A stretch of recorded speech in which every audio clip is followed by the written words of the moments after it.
Hi YouTube, this is Skull, and today I have another Kerbal Space Program video to bring to all of you. Now this entire video is going to be played at 4 times normal speed just for the sake of being able to show it to you guys without hopefully having you lose attention. I decided since I went to the Kerbin moon last time that I would go to Kerbal's second moon, which happens to be, or Kerbin's second moon, which is called Minmus. Now, of course, the Earth does not have a second moon, although over the past few centuries there have been plenty of people who say they've discovered a moon. I remember in particular there was someone who said that they found one in orbit around the Earth at about 35,000 feet above its surface, which is about the equivalent of where airplanes usually fly when they are at altitude. Obviously, there's no moon there.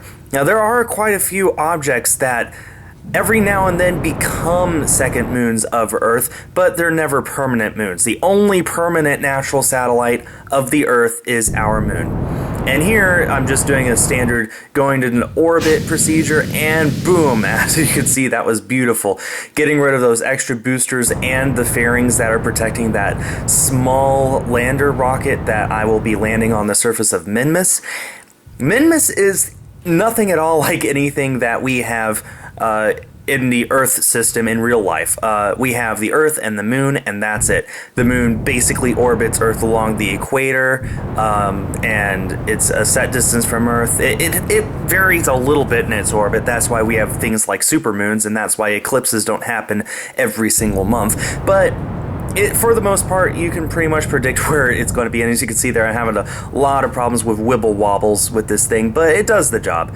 I have way more than enough fuel and delta V, which is a fancy term for energy, in order to get this thing to Minmus. And to get to Minmus, you need to send your spacecraft out there, and then halfway there, you need to do a mid-course correction to account for one of the things that makes Minmus unique.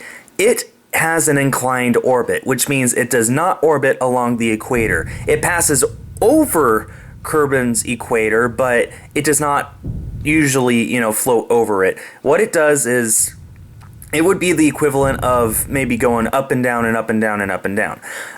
Maybe you've seen some videos of the International Space Station, and they have a chart map of where its current location is. And if on a flat map, you will see it going up and down, kind of like waves.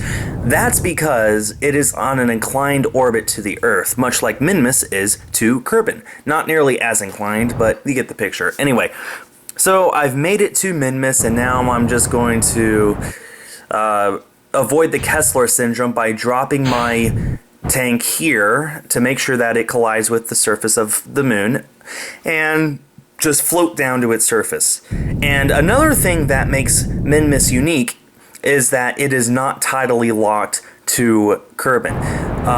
The moon, both Kerbin's moon and the Earth's moon, are tidally locked. That means that they do rotate, they do have days and nights, but those are in sync with its orbit around the planet, which means for every one rotation it makes, it completes one revolution on its axis, which means that one day is the equivalent of 1 month. Minmus does not have that. It has days that are independent of its orbit around Kerbin. So it rotates quite a few times. It has several days in the equivalent of a month. So anyway, it's an easy procedure, just landing and planting a flag. Feel free to pause and read the flag if you want. This is stuff that this is very easy to me, and I sure hope that you guys don't mind that I'm just skipping over a lot of things. If you want tutorials on how to do this, there are plenty of videos out there explained by people who can explain it a whole lot better than I can. So if you came here for a tutorial video, you came to the wrong spot. Anyway, here I started putting myself into an orbit around Minmus, but then I realized if I just shoot straight up, I'm in the perfect position to leave Minmus and get back to Kerbin. And this is incredibly inefficient, but I have the fuel, and it's basically just pointing in the exact correct location and just burning. And as you can see there, I get down to about 28,000 meters and decide, that's pretty good. And here we just have the view of Minmus just slowly going in its orbit away from me. What I've done with that maneuver is I've basically killed all of my orbital velocity. Whatever speed Minmus was orbiting Kerbal, I've just killed that, and now I'm just falling to Kerbal very quickly. But again, this is all at 4 times regular speed, and it looks like I'm coming up over the South Pole, which is pretty cool. But yeah, so and now it's time for the long, boring re-entry phase. And like I said, Minmus is kind of unique. Funny enough, it takes less energy to land on Minmus and return than it does to land on the moon and return, even though the moon is a whole lot closer than Minmus.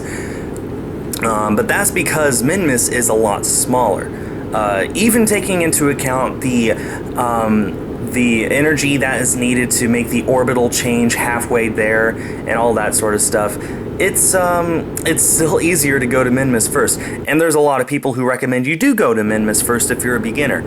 And I decided, you know what, I went to the moon, which is a whole lot harder. Why not go to Minmus, which is a whole lot easier? And I apologize that this video is mostly just me talking about nothing about what was going on in the video.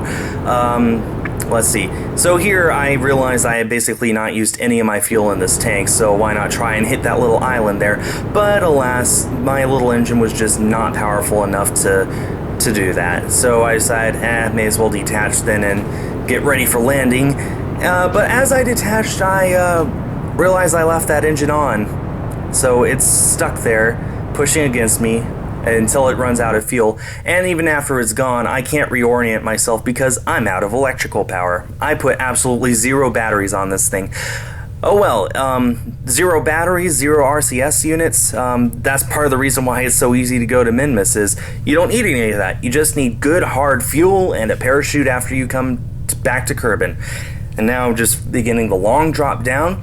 So anyway, yeah, I hope you all enjoyed this video. I have a whole lot of fun playing Kerbal Space Program. I'll definitely be making a Wii U series once that comes out.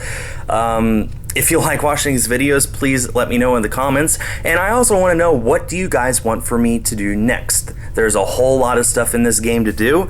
I think I have enough experience to be able to attempt just about anything.